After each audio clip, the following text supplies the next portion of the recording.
पश्चिम बंगाल चुनाव को लेकर गृह मंत्री अमित शाह लगातार बंगाल में डटे हुए हैं। एक तरफ चुनावी रैलियां कर रहे हैं तो दूसरी तरफ अपने सिपह सालारों के साथ ममता राज खात्मे के लिए रचे गए चक्रव्यूह को जमीन पर उतारने में जुटे हुए हैं। इसी कड़ी में अमित शाह ने बीजेपी के वॉर रूम का भी जायजा लिया। जहां होती है बंगाल के रण की व्यूह रचना, यहां एक लंबी चौड़ी टीम हर वक्त चुनाव प्रचार से लेकर बूथ प्रबंधन में जुटी रहती है। कोलकाता के सॉल्ट लेक में मौजूद ये वॉर रूम बीजेपी के लिए एक फ्यूल सेंटर की तरह काम कर रहा है। यहाँ 44,000 से ज्यादा बूथों का बूथ प्रबंधन और निगरानी की जा रही है। वॉर रूम में जमीनी फीडबैक लिया जाता है, हर क्षेत्र की मॉनिटरिंग की जाती है। यहाँ पन्ना प्रमुखों का डेटा विश्लेषण होता है, चुनाव प्रचार का प्रबंधन भी होता है। इसके लिए बंगाल को 6 प्रमुख राजनीतिक क्षेत्रों में बांटकर चुनाव प्रबंधन किया जा रहा है, जैसे उत्तरी बंगाल, राढ़ बंगाल, बर्धमान, मेदिनीपुर, नवद्वीप और कोलकाता। अमित शाह ने यहां पहुंचकर वॉर रूम में कामकाज के बारे में जानकारी ली और कई तरह के निर्देश भी दिए।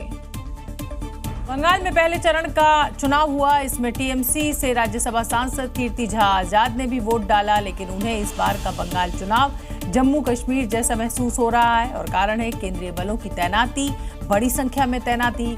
माना एक दिन पहले पहलगाम हमले की बरसी थी, लेकिन सेना की तैनाती से वो इसे जोड़ते नजर आए और वो क्या कहना चाहते थे सुनिए।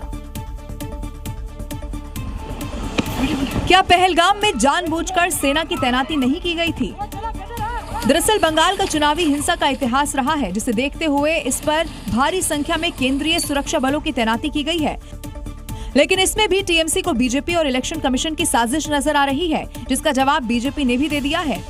सेंट्रल वाहिनी अगर कश्मीर में रख दिया होता तो वहाँ पे 26 नोट नहीं हुआ या लाल किले के ऊपर रखा नहीं। उनके नेता ऐसे गुंडागर्दी करेंगे सारे रास्ता में, लोगों को मारपीट करेंगे तो सेंट्रल फोर्स को आएगा, लोगों का पुलिस पर भरोसा ही नहीं है। कांग्रेस के अधीर रंजन को भी इस पर आपत्ति नहीं है। सेंट्रल फोर्स अच्छा काम कर रहे हैं, पर ये टीएमसी को अजीब लग रहा है। पूरे देश भर में तो 3.4 लाख, पूरे देश में जब लोकसभा हुआ था तो 3.4 लाख थे और बंगाल में केवल 2.4 लाख। अब झा को कौन समझाए कि जम्मू कश्मीर में पाकिस्तानी घुसपैठ करते हैं और बंगाल में बांग्लादेशी, तो फोर्स तो लगेगी ही। पश्चिम बंगाल में 70 के दशक से जो चुनावी हिंसा और झड़प का सिलसिला शुरू हुआ वो 6 दशक बाद भी नहीं बदला है। हालांकि कमी उसमें जरूर देखने को मिली है। मुर्शिदाबाद में पहले चरण के मतदान के दौरान जमकर बवाल मचा। हुमायूं कबीर और टीएमसी के गुंडों के बीच वोटिंग के दौरान चुनावी गैंगवार शुरू हो गया और फिर क्या था, दोनों तरफ से जमकर लाठी डंडे भाजे गए। जो जहां कमजोर पड़ा वो वहीं पीटा गया। हिंसक झड़प की ये तस्वीर देखिए, कहीं 2 गुट में जमकर पथराव हुआ तो कहीं लाठी डंडों से हमला और इसके बाद पुलिस का एक्शन देखने को मिला।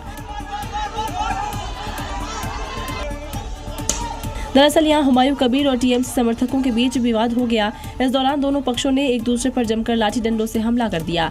इस बीच टीएमसी समर्थकों ने एक शख्स पर पत्थरों से हमला कर दिया, फिर उस पर जमकर लाठी डंडे बरसाए।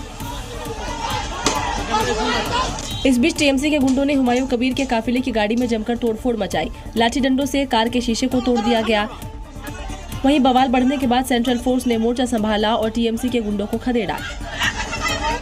इस बीच पुलिस के पीछे से हुमायूं कबीर के समर्थकों ने घर को निशाना बनाकर पथराव किया।